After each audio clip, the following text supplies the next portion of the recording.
It's is it almost 8 a.m. and I'm about to start this 24-hour read. This is gonna be my first attempt to read a book in one day. So let's get this started. I'm looking kind of crazy, but whatever.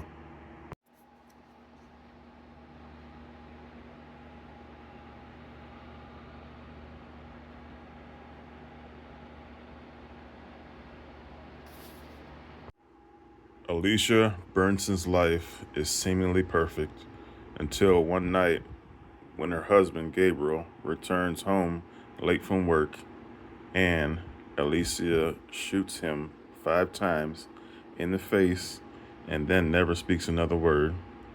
Alicia's refusal to talk or give any kind of explanation turns a domestic tragedy into a mystery that captures the public imagination.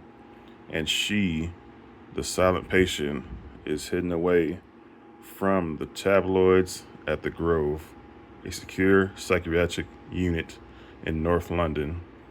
Criminal psychologist Theo Faber is captivated by Alicia's story and jumps at the opportunity to work with her.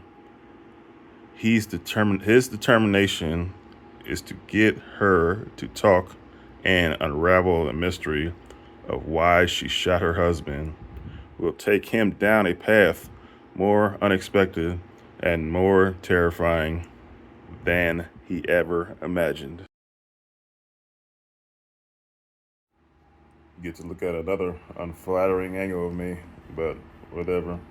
But the reason why I want to get this review done is because, or get this 24-hour read done, is because I hear a lot of people saying this book is trash, and I get a lot of people saying that this book is, the best thing since sliced bread. So I'm really curious to see how I feel about this book. So let's get it. All right, I'm not gonna lie. The first couple chapters that I read of The Silent Patient kind of has me interested because just some of the scenes that are described in this book are pretty gory and graphic, especially when the cops arrive to their London home and what they see inside is straight out of a horror movie, But I'm really hoping that they elaborate more on to what had happened to the husband, because he was found in a crazy predicament, I should say. Try not to go into detail, but it's pretty graphic. But yeah, so finally getting introduced to the psychotherapist and what motivates him to want to talk to Alicia, because he was pretty messed up himself, in the past. And he's seen a lot of things, him becoming a psychotherapist, he's seen people defecate in front of him, he's seen people commit suicides and whatnot. So a lot of the stuff that he's seen kind of, I guess, gave him some good training, he got pretty resilient. So first couple chapters are okay, so far so good. So, but now I need to get some coffee in me.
There is a thing that keeps popping up, a word that keeps popping up in this book, and it's a Greek word, Alcestis.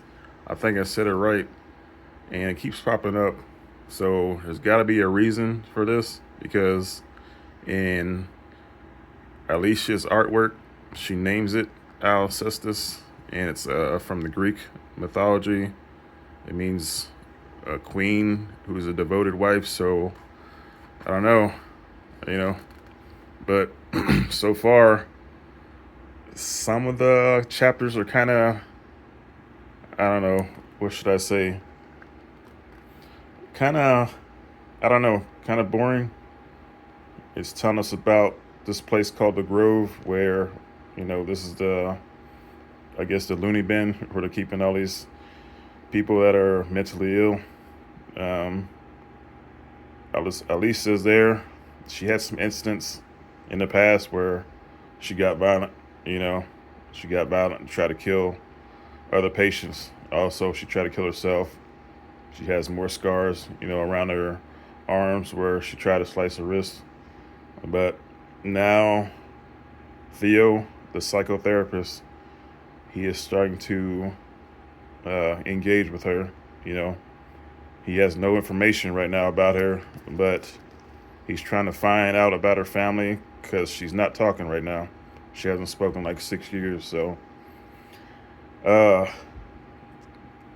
community part, it's kind of boring, and the part where he's talking to the professor, it's kind of boring. But hopefully when he starts talking to the patient, Alicia, hopefully he can make her talk, but it's still early in the book, but I'm going to take some time right now to get my little workout in, rest my eyes a little bit, and we'll get back to this. 2 hours in, y'all. Let's see how it goes.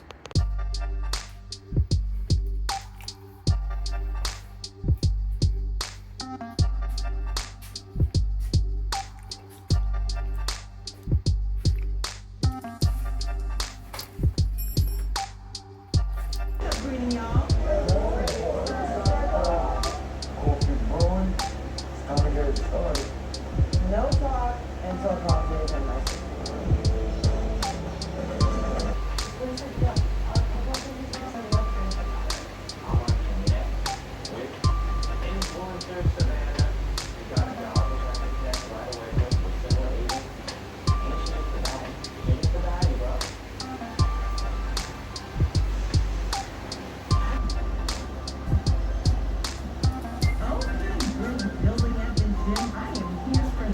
On this treadmill, hating life, but watching The Circle on Netflix.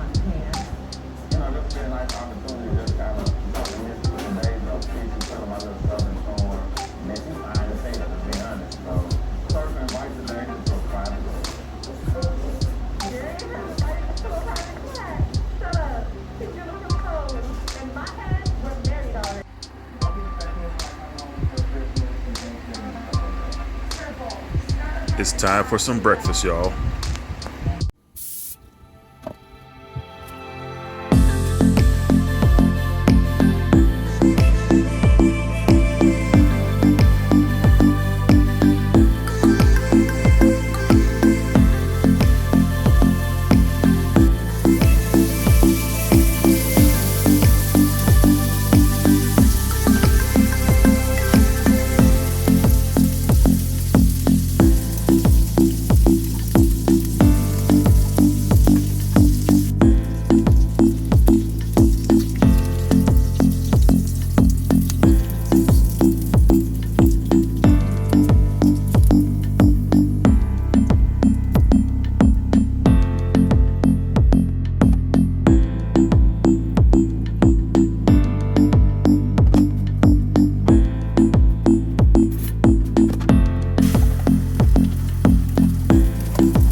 sitting here just wondering why this guy Theo is going into detail about his wife Katie, what this has to do with the story. But oh boy, do I find out later. That part I really zoned out on. I can care less about that.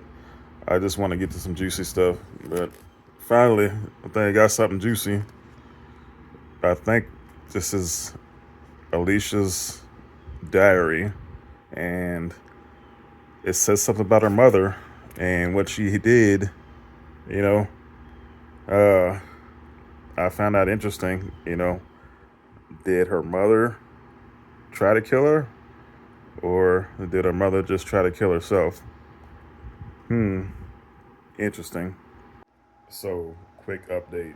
About a quarter of the way through the book, and I don't know. It's been kind of up and down in my opinion. Um, the author talks about Theo and his wife. It's kind of boring in my opinion. And then kind of gets a little interesting when we start to read some of Alicia's diary. Talks about her past a little bit. Talks about her interactions with her husband, and it's all right. Then the next chapter, it gets pretty good because Theo convinces the clinical director of the Grove, which is the institute that he's working with. He kind of convinces the director to lower Alicia's dosage because right now she's heavily dosed right now. She's just drooling everywhere. I think Theo wants to try to get her to talk, but she's too sedated right now. So her dosage gets lowered, and she's finally her eyes are not glossed over. She's looking a little better. She's looking at Theo as he's trying to talk to her. But yeah. Sorry, I had a visitor knock on my door and kind of lost my train of thought. But where was I at? So her dosage gets lowered, and they try to talk in his office. She's really not supposed to be alone with Theo because she's very violent, and it turns out she ends up attacking him and knocking him to the ground. She starts choking him, scratching him, and he manages to pull this alarm, for help to come in. And basically, after all that happened, he gets grilled by the professor, and the professor's like, "Yeah, I told you this was gonna happen." Some of his peers say, "Yeah, we told you this was gonna happen," and they just have this long discussion. So basically, they're giving him 6 weeks to get some leeway with Alicia, to try to get her to talk and try to get her to, come out of her shell, basically, and try to help her out. So he has 6 weeks to get the job done. We'll see what happens. Design run here for Chapin, past the 30. He gets crushed at the 32, but it's a good start to the drive. Getting 8 yards, putting it second and manageable. They got off schedule a bunch in the first half and just not good enough offensively to get behind the sticks. Be able to pick up first down. So on 2nd and 2, they run the ball, and it's a first down and more. Past the 40.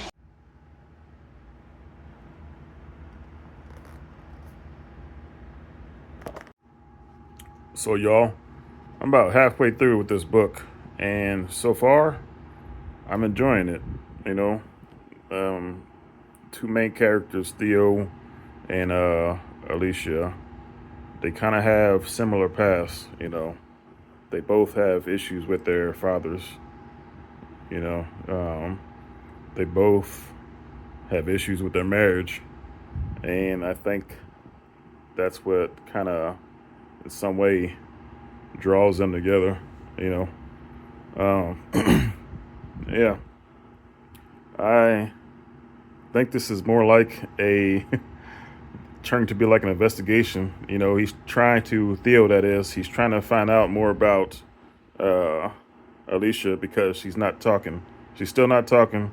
She hasn't talked in years. So he's talking to, family members of hers, friends of hers, and he's finding out a lot of things, Also, the book has, diaries from Alicia because, of course, again, she's not talking. So this is the only way to let us know about her personality, through her diaries. And she tells us some things that are pretty damning, about her husband, Gabriel, and his brother, some things that's been going on, Holy shit, y'all. I just want to apologize to let you guys know that I don't even realize that I'm saying 15 billion times, but again, apologize.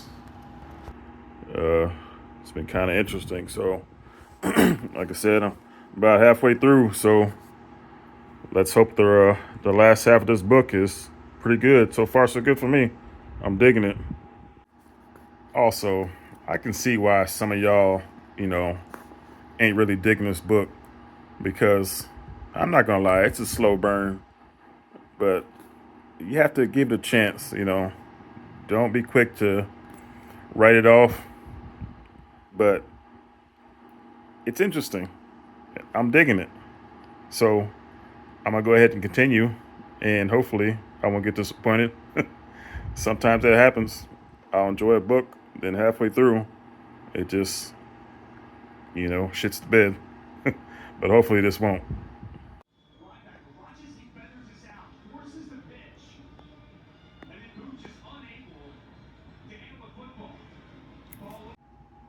Alcestis returns from death, alive again, and she remains silent, unable or willing to speak of her experience. I think I got my answer.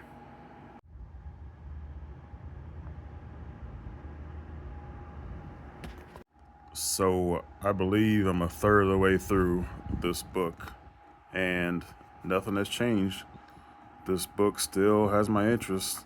Some violent moments started, you know, with the patient Alicia. She's having some issues with certain people at the Grove, which is the institute that they're in, and she has some violent outbursts. I'm going to say one thing, it's not really a spoiler, but she is a artist and she paints. So she took a paintbrush and she put a paintbrush into one of the other patient's eye. So yeah, it's pretty gruesome. But this is getting more interesting. So far, so good. Okay, y'all, I'm on part 5 of this book, and I just read something repeatedly, and I don't know what to say. I'm like shocked because what did I just read? So I guess I need to keep going because this has just gotten crazy. Man, I'm almost speechless.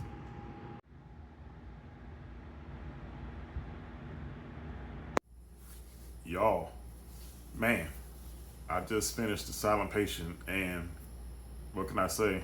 I like the book. You know, I spent all day reading this, almost 12 hours worth of reading. I've never read a book like this. I usually take breaks or, do it a day at a time, but it's the first time I've done this before, and man, I wasn't disappointed. I love the twist, the twist that happened towards the end. I did not expect it. You know, I like when I cannot predict something, that really got me. The only really thing that I didn't like about this book, and it's kind of a nitpick, was the diary of Alicia. The way the diary read, it kind of didn't make sense because nobody writes stuff like that down in a diary. The dialogue between different characters, it doesn't make sense. Nobody writes like that. But I understand why they did it because, you know, it has to progress the story. But yo, I love this book, and that's my opinion. I do recommend The Silent Patient, so y'all should check it out. Peace.